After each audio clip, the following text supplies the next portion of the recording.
Hey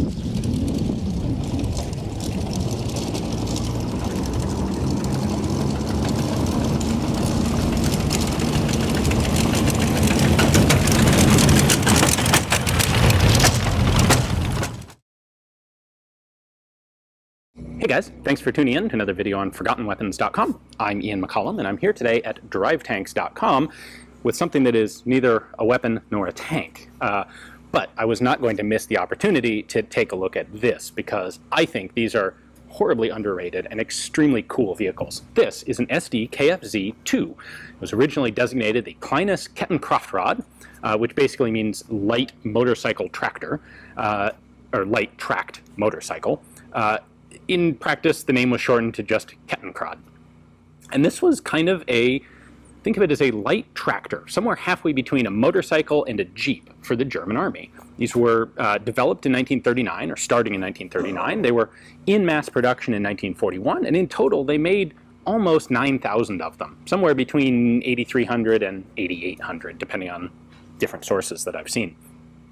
And this combines, I mean, this is a supremely Germanic sort of vehicle here. You have the early style of tracked system with all of its complexities, its interlocking road wheels. Every single little link in there has a separate oil container, oil-bearing surface that has to be individually filled and sealed. It's kind of an insane sort of vehicle, and that's part of what makes it so cool. However, they don't make vehicles just because they're cool. They make vehicles for specific purposes. So what was the purpose of the Kettenkrad? Well, in the back here, you can seat two people side by side, like I am now, and that was one of the main purposes. Troop transport, two guys doesn't sound like a lot, but keep in mind this could be couriers, this could be officers who need to move from one location to another. These were also used for things like laying communications wire. They had a specific version that would carry either a spool or two spools of telephone or telegraph wire. They could lay out behind them much faster and easier than doing it by hand or on foot. There is a hitch at the back, currently in the stowed position, but this had a little two-wheel trailer that was built for it. Trailer weighed about 250 pounds, and it could carry another 750 pounds of equipment, be that food, medical supplies, ammunition, anything that needed to get moved around. This is a vehicle that was smaller and more agile than a four-wheeled truck or jeep, but had a towing capacity that you couldn't match with something like a motorcycle. The Kettenkrad doesn't just look cool, it's actually got some really interesting mechanical features to it, especially in the steering. So I always wondered, like, how does this thing actually steer? You know, one little dinky motorcycle wheel can't possibly overcome, you know, two giant tracks, right? And the answer is, it steers two different ways. At high speed and or for relatively shallow turns, if you're just, you know, changing directions a little bit, the front wheel actually does provide enough impetus to shift to steer with. When you turn the wheel, if you need to turn more sharply, as you turn the wheel, there is a hydraulic system in here that will actually activate a differential brake, and if you turn sharply, it'll brake one of the two tracks, just like a tank drive.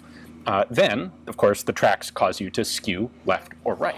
So it's a little tricky to see in here, but right down in here, right in there, we have the actual hydraulic steering system. So this track system is the same sort of like early golden age, highly complicated track system that went into a lot of the early Panzers. You've got the interlaced road wheels. Every one of these track linkages is individually oiled, which is kind of insane, and not a surprise that they would drop that later on. So if we look down inside the driver's compartment, the driver is basically sitting on top of the transmission. This has a 3-speed transmission plus reverse, along with a 2-speed transfer case. So it has a high range and a low range. And if we look at the shifter lever, you can see reverse, and then 1, 2, 3 if you're in low range, or 4, 5, 6 if you're in high range.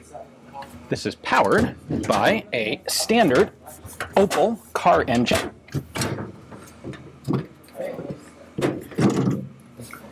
Which we can open up back here. This is an Olympia 1.5 liter. This produces a whopping 36 horsepower. It's a straight inline 4-cylinder engine, single barrel carburetor, and oil bath air filter. This was a good, convenient choice for this vehicle. It provided enough power. Because it was a standard car engine, it was something that was easy for Army mechanics to work on without a whole lot of specialized extra training. And it was reliable. This wasn't some experimental new engine that had to go through its own development process. So power came from the engine just behind the driver, ran down into the transmission and transfer case directly under the seat, and then into a differential axle at the front.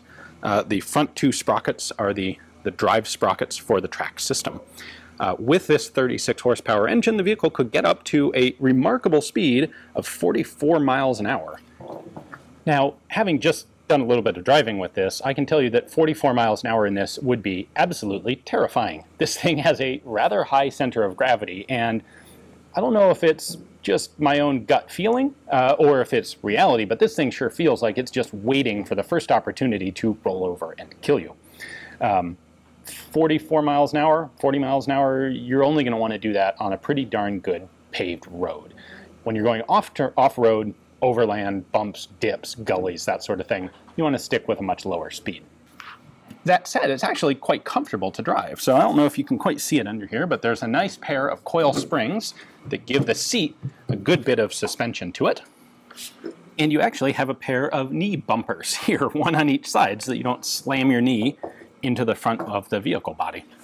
Fuel is carried here in this tank and this one over on the other side, and everything you need in a rather compact package right here. 36 horsepower, tow a trailer, bring a couple of troops, medical supplies, a couple of wounded guys back from the front.